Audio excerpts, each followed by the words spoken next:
Now, the first thing that we want to do when setting up the grass in the project or in the scene, we're going to go ahead and add a new empty game object, call it, I was about to call it game manager, call it grass manager. And then I'm just going to reset the transform. In the inspector, add a component of grass manager. What you will see is that there's two sections for wind settings and a grass recovery. Grass manager is responsible for the proper functionality of the grass within the scene, but also you can adjust the global settings for the wind. So you can have a weather system in your game, and then you can synchronize the wind with that weather or the other way around. So the wind can be adjusted in real time for both first and secondary wind, the wind direction, and then how quickly it should change these values in real time. What you can see if you have show gizmos enabled is the direction of the wind. We can see then the size of the arrows for both of them to see how quickly that wind will be moving, and then transition speed once again to adjust the speed as well as direction in real time. Now, on all of the scripts as well as the shader or the material, you will see on the left side all of the values have tooltips, so you can find a short description of what all of these variables do. And then on the right side, you can see a reset to default value button, which you can click to just reset and go back to what it was. What we can do is go ahead and get the grass patch model and drag and drop it into the project. Just going to reset again. So this preset has an LOD setup with 3 levels. Now what you can see as well is by default all of them will only render the face in the front, so you can see that there's more meshes in the actual scene, but they're not rendering from all directions. The A+ grass shader by default will enable it to both, but you can adjust it to put it back to front or back depending on what you need for your project.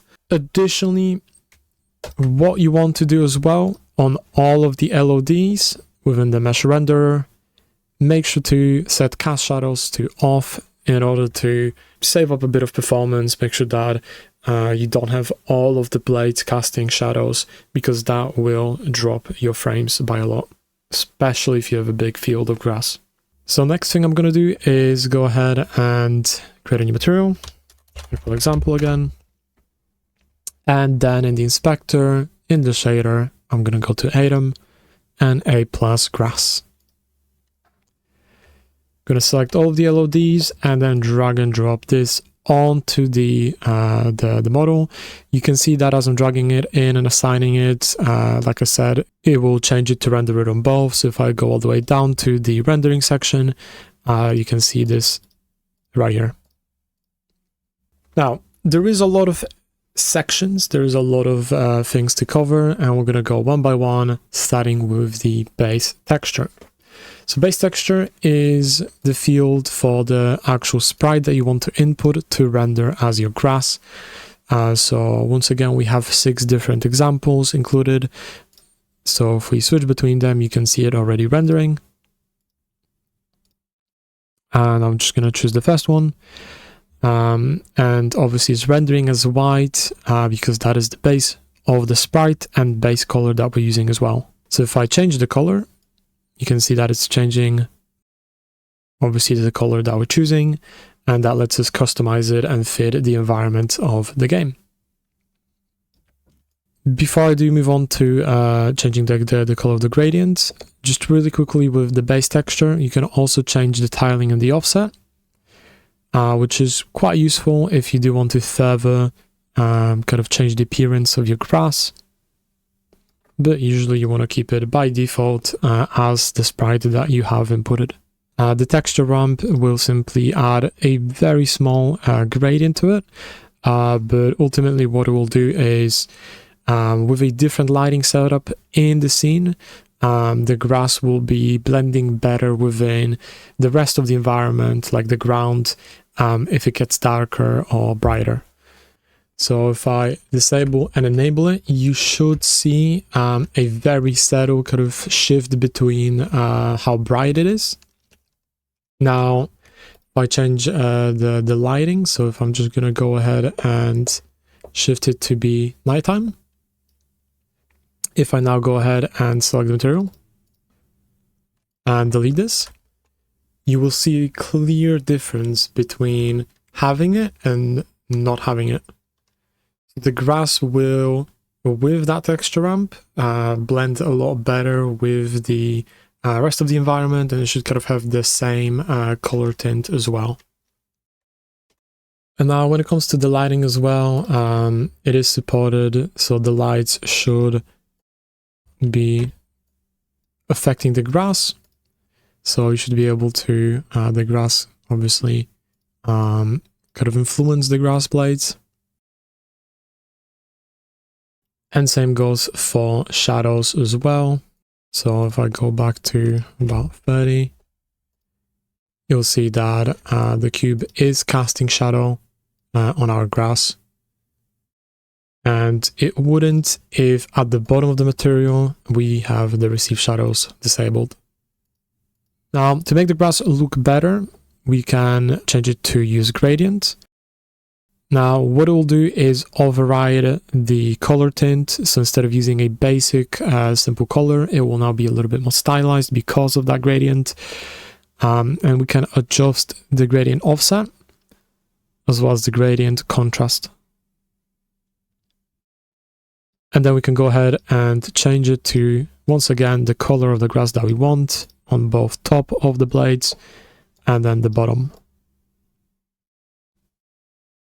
I'm just going to go with something like this for now. The next thing we have is the color variation, which simply applies a noise texture with a color onto the grass. So especially useful if you have a big field of grass and you do want it to look a little bit better with that variation of color. So I'm just going to input one, once again, include in the package, texture noise 01. And we can adjust the strength. Right now it's white, so it doesn't actually do anything.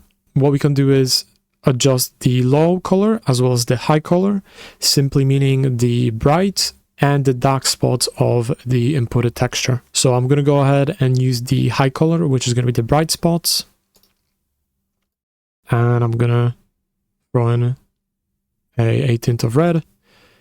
And obviously you can already see the difference. And then we can also adjust the scale of the noise. Now, what you can do is go ahead and copy and paste it in and see the noise actually scrolling as you move the grass in world space. So as soon as we have a bigger field of grass, we'll be able to better tell kind of the difference within that color variation.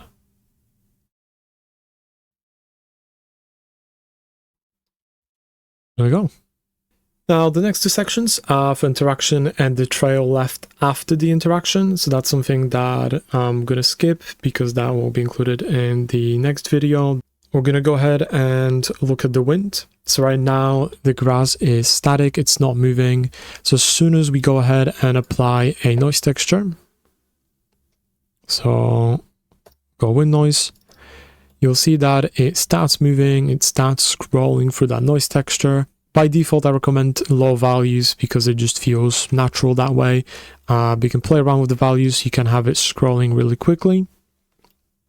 And then you can also have a high, jitter value, which kind of just makes it jiggle a little bit to create even more of kind of variation in that movement. So once again, kind of keep it on the low and that will feel natural. Secondary wind adds more kind of diversity into the wind, and what we can do is create the waves that push the grass. So I've got wind noise 2.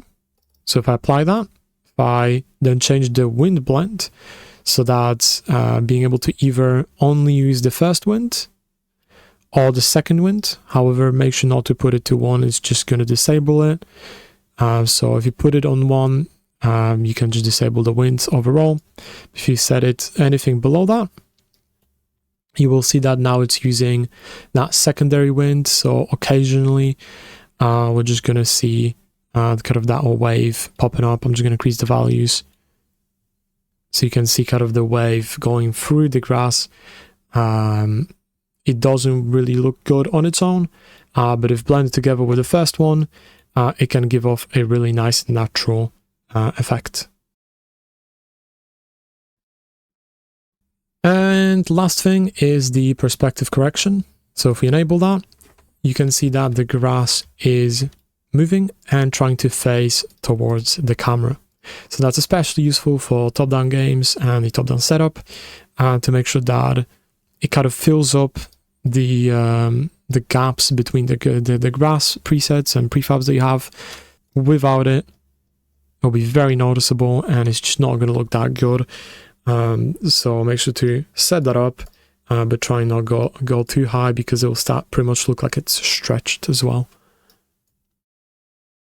So something in the middle works quite well.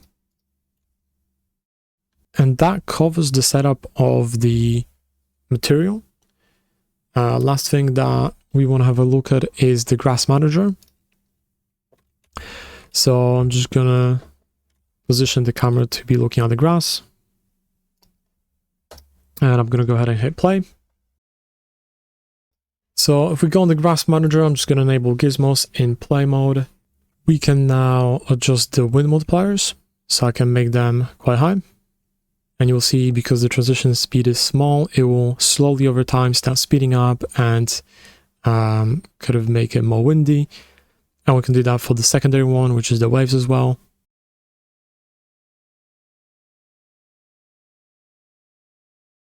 And we can change the direction.